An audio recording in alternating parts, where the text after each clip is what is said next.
Bonjour à tous et ravi de vous retrouver sur canalturf.com. Nous allons parler du programme de gala, celui de ce dimanche 5 juin sur l'hippodrome de Chantilly. Vous le savez sans doute, le prix du Jockey Club tiendra le haut de l'affiche et cette épreuve servira d'ailleurs de support au quintet ainsi qu'à ses dérivés. Mais nous aurons également 3 groupes 2, un groupe 3 et 2 listed race sur l'hippodrome de Chantilly. Bref, pas de quoi s'ennuyer. J'aurai également des informations à vous transmettre en Réunion 4 à Saint-Malo, en Réunion 5 à Argentan, mais également en Réunion 6 sur les programmes d'Avanche, puisque j'ai pu converser avec l'entraîneur-driver Marc-André Beauvais, qui est assez confiant dans les différentes courses de cette réunion en Suisse. Bref, pas mal d'infos à vous transmettre pour ce dimanche 5 juin. Sachez également que je vous invite à liker et à partager ce programme, et ce via nos différents supports sociaux. On commence donc l'émission par ce prix du Jockey Club. Vous le savez, 2100 mètres à parcourir, épreuve de groupe 1. J'ai placé en tête un cheval qui ne sera pas le favori de tout le monde. C'est le numéro 12, Ancient Rome, présenté par André Fabre. Le cheval a terminé 4e de la poule d'essai des poulains. Ce jour-là, il a été pris de vitesse au moment du démarrage avant de bien finir. Sa fin de course était plaisante. Nul doute que l'allongement de distance va l'avantager. Il passe de 16 à 2100 mètres. Un cheval qui a de l'expérience, puis course au compteur pour déjà 6 podiums, dont 3 succès à mon avis. Il peut mettre tout le monde d'accord, d'autant qu'il a un bon numéro dans les stalles. C'est important pour ce cheval qui sait démarrer et qui peut galoper dans le groupe de tête. Je poserai le numéro 2 à Lakim, l'un des nombreux partants de Jean-Claude Rouget dans cette épreuve. Un bon espoir pour Jean-Claude Rouget dans cette course. Le cheval reste sur 3 victoires, 2 surcroît sur cette piste de Chantilly. Il a remporté le prix de Suresnes sur un parcours long de 2000 mètres, preuve de sa tenue. C'est a priori un candidat au succès. Le 7 Modern Games sera sans nul doute le favori, un cheval qui a remporté la poule d'essai des poulains, et ce plaisamment. Le bémol le concernant, c'est pour cette raison que je ne l'ai pas retenu en tête. C'est son numéro 13 dans les stalles de départ qui va, à mon avis, le contraindre à galoper en épaisseur et peut lui coter un meilleur classement. Mais c'est un cheval de classe. N'oubliez pas qu'en fin d'année dernière, il avait remporté groupe 1 aux États-Unis avant de remporter donc la poule d'essai des poulains présentée par Charlie Appleby. Le numéro 5, Onesto, est un bon cheval. J'ai pu assister à la conférence de presse donnée par Fabrice Chappet, son entraîneur, cette semaine. Sachez que le cheval est au top. Ses derniers exercices étaient parfaits. Un cheval qui a de la tenue, qui a remporté le prix Greffule sur cette distance des 2100 mètres.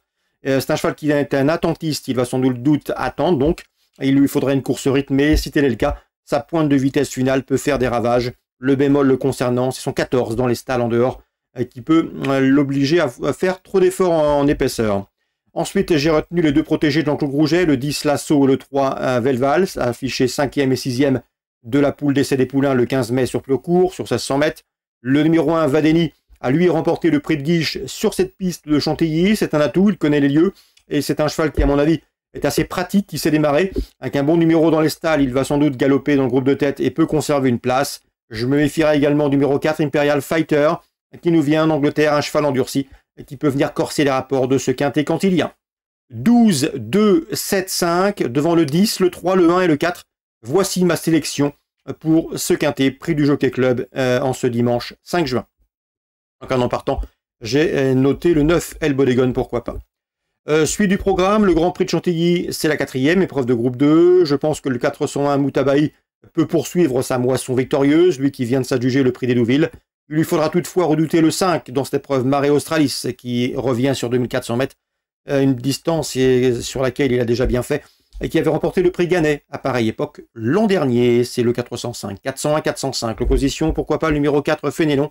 Il est estimé par Nicolas Clément, c'est un cheval qui compte déjà 3 succès en 4 courses courues, qui était longtemps tenu écarté de la compétition. Mais pour sa course de rentrée après un an d'absence, il a gagné plaisamment récemment à Paris. Il a un moral d'acier.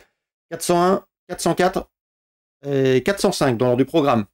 Dans le prix de Sandrick Graham, groupe 2 pour les pouliches de 3 ans, je ferai très attention aux concurrentes britanniques, tout comme dans le prix du Gros Chêne, une épreuve de groupe 2, 1000 mètres, pour des 3 ans et plus. Dans cette épreuve, je pense que le 902 Saint Lawrence, qui vient de conclure 3e d'un groupe 3 à Newmarket, constitue un rival sérieux pour le numéro 3 Berneuil et pour le numéro 5 Air de Vals, qui connaissent bien cette course, puisqu'ils avaient pris les 2e et 4e places l'an dernier de ce même prix du Gros Chêne. Attention également au numéro 8, Rose Tide, présenté par Joseph O'Brien, une Irlandaise qui fait l'objet de bruits flatteurs, on s'en méfiera. Donc en chiffres dans la 9e, on peut faire confiance au 2, au 3, au 5 et au 8 dans l'ordre du programme pour d'éventuels couplets. On passe maintenant à Saint-Malo, Réunion 4. Dans la première, j'aime beaucoup le 112 dans cette épreuve, c'est Ivory, qui revient entre remonter avec une belle chance de succès, présenté Jean-Luc Bijon. Dans la deuxième, sachez que j'ai pu converser avec Frédéric Guinhut, qui présente le 13. Jonquille de Méa, il l'aime beaucoup. Elle affiche 2 places de deuxième en 2 courses courues. Il en escompte ici une confirmation. On peut lui opposer dans cette course le numéro 5, Jason, qui est présenté par Pierre Lévesque et qui présente un palmarès identique, 2 courses et 2 places de deuxième au compteur. Dans la deuxième, donc le 13, Jonquille de Méa, et attention également à Jason, vous vérifierez son numéro. Je ne sais pas si c'est le 5 ou le 15, j'ai mal noté sa numération. Concernant la protégée de Sylvain Dupont dans la 5e, attention 507 Harmonie de Cita, une jument qui progresse avec l'âge, elle reste sur une bonne 2e place à Cholet, et ce sur un parcours de tenue où elle marchait une 15 et fraction. C'est une bonne droitière, à mon avis, elle va jouer le premier rôle, le 507 Harmonie de Cita. Dans la 7e, je vous recommande le 707 Ghostbuster, un 6 ans qui fait face à un engagement intéressant, un cheval qui affronte ici ses aînés. L'opposition est dans ses cordes. Donc pour Saint-Malo, la page est tournée avec le 112, le 213 et Jason dans la 2e, le 507 et le 707. Argentan en réunion 5, j'ai ciblé le 306, c'est Galago du Cadran. Le cheval est hors de regain, c'est un bon cheval qui compte déjà 20 podiums, dont 9 succès en 25 courses courues. Il a bien fait dernièrement, c'est un bon droitier, je sais que Florent Lamarre l'aime beaucoup, c'est un cheval qui devrait répéter ses bons derniers résultats. On peut lui poser le numéro 10, Falcon d'Espace, qui reste sur une victoire sur l'hippodrome de Savigny. 306, 310. On termine ce programme avec Avanche, c'est la réunion 6, si j'ai bien noté. Dans la première, Marc-André Beauvais est très confiant avec le 100 Impact de Colmine, un tout bon cheval qu'il estime beaucoup. C'est un cheval qui doit rendre ici 50 mètres, mais il en a les moyens, il sait démarrer vite. Il faudra juste éviter les embûches lorsqu'il va se faire ramener, mais il peut s'imposer, il doit s'imposer, il en a le potentiel, avant de revenir en France, au mois de juillet à Vincennes, d'après ce qu'il m'a indiqué. Dans la deuxième, Helios Debo est un cheval qui connaît quelques problèmes d'allure en ce moment, mais il va essayer d'aller de l'avant. Et à ce petit jeu-là, il peut les emmener très loin, pourquoi pas s'imposer. Donc il peut s'imposer de bout en bout. Helios Debo dans la deuxième.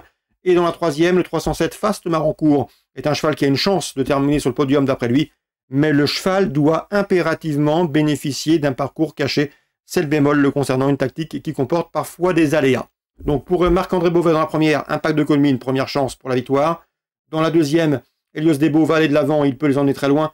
Et dans la troisième, Fast Marancourt, lui, va courir caché, mais va finir vite et peut parfaitement intégrer le trio gagnant. Voilà pour les différentes infos de ce dimanche 5 juin.